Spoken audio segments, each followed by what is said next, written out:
mpaka ni upi? Wewe mwenyewe unajua wapi mpaka? Mimi nilipoita CDA kipindi kile kupimia. Hapa nilipo. Lakini ndio niko kwa nje. Kwa mpaka ni hapo? Sikuweka kwa ndani bila. Kweli kwa nje. Kweli ni hapa.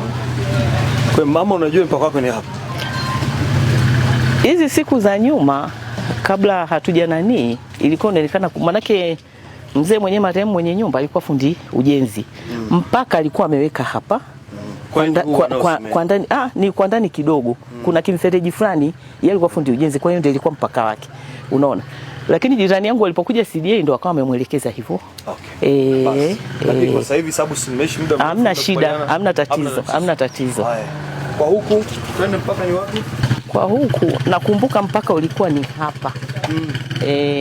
Na kwa kumbukumbu zangu ngoja nimuite. Mama Zara njoo fanya haraka. Fanya haraka njoo. Unakuja wale watu wa mipaka. Sasa nataka nyinyi wawili jirani muonyeshe wapi mpaka wenu. Sasa mimi hapo hata sielewi. Ndio. Kwa sababu hii nyumba mimi nilinunua. Na nilikuta jinsi hivi vilivyo.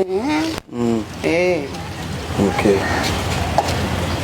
Na sasa huku nyumba sielewi. Ukuta wako manake ukuta huu umekuja mpaka huko, si ndio? Kwa manake hii ni sehemu ya huyu mama. Sawa. Anaitumia. Hapana. Ni sehemu ya huyu mama. Anaitumia. Sasa kubalianeni basi kwa sababu tunaenda kuingia kwenye mchoro wetu. Ni wapi mipaka yenu? Tuweke hapa pako ukuta wako unaendelea huko au tuweke katikati au tuweke kule? Nini kubalianeni kwanza? Maki sasa hata kwa katikati bado tuko hivi zaidi. Hata kwa katikati bado tuko zaidi. Labda tufanye hivi hapa. Alipoisha hapa inakuwaje sasa tayari kesha jenga. Ameshafanya maendelezo. Yaani mfano ukasema wewe mpaka wako sasa uwe hapa, si ndio? Huyu ameshafanya maendelezo inakuwaje? Nauliza tu ili ni sahihi nakuelewa mheshimiwa. Mimi nadhani kwa sababu tumeshafanya maendelezo, tumeshajenga na nini, hamna shida. Wataalamu sina tatizo. Ili jambo hili liende vizuri. Mpaka ukiwa hapo unaleta shida yote? Hapana. Mpaka wangu wewe hapa tu. Haina shida. Umeona? Nadhani tuone hapo ndio tuweke mpaka. Ndio? Sawa. Nimekuja hapo kwa niaba ya waziri wa ardhi ambaye alipokea malalamiko ya mama huyu kuwatokea mwaka 2019 hajapata usaidizi wa kupata hati kwenye ofisi zetu za ardhi. Mimi mwenyewe nimepata malalamiko haya na mheshimiwa waziri ameniambia niende eneo la tukio nije kuona ni nini kinasababisha mama huyu asipate hati. Kitu ambacho nimekuja kukiona hapa, wataalamu wangu wameniambia eneo hili lilipangwa lakini halijawahi kupimwa katika maana ya kujua kiwanja hiki kinatoka hapa mpaka pale na je kinamilikiwa na nani eneo hili. Kwa hiyo mama alivyokuja kuomba ilikuwa ni ngumu sasa kumpatia hati kwa sababu ya hiyo changamoto. Sasa kwa sababu leo wataalamu wako hapa waniambie kwa kauli yao jambo hili litakamilika kwa kufanya nini. Mheshimiwa Naibu Waziri, baada ya kupokea maelekezo yako tulifika eneo la site kwa kuletwa na mama huyu mwenye nyumba, na tulikuja kubaini kwamba kuna upimaji au hakuna upimaji ili tuweze kupandisha kiwanja chake kwenye mfumo wa sasa hivi wa ardhi aweze kupatiwa hati yake.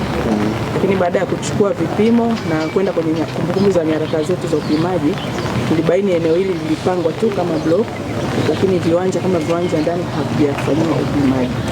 Kwa hiyo tulianza taratibu za kufanya upimaji kukamilisha ili viwanja hivi viweze kuingiza zile kumbukumbu kwenye upimaji wetu.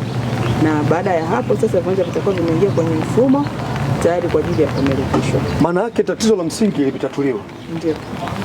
Sasa maelekezo yangu. Ndio. Leo hii mama jiandae. Sawa. Na naagiza leo hii kabla muda wa saa za kazi za serikali, mama mkabidhini hati yake. Sawa. Leo hii. Sawa. Mkabidhini hati yake. Asante sana. Na naomba ukiwa kama mjumbe wa serikali za mtaa, wape taarifa kuwa eneo hili sasa limeshapimwa viwanja vyake. Sawa kabisa. Maana yake una uwezo wa kwenda kuomba hati ambapo unaweza kupata hati yako haraka sana. Ila tu hati haitolewi kama njugu. Unapata hati baada ya kuthibitisha kama eneo hili unamiliki kihalali. Kwa hiyo utapaswa kuleta nyaraka zinazoonyesha eneo hili ni la kwako. Sisi Mheshimiwa Naibu Waziri, baada ya maelekezo yako hatutaondoka, tutabaki kwanza tuwapitia kama nyaraka zao wanazo, tuzipitie hapa.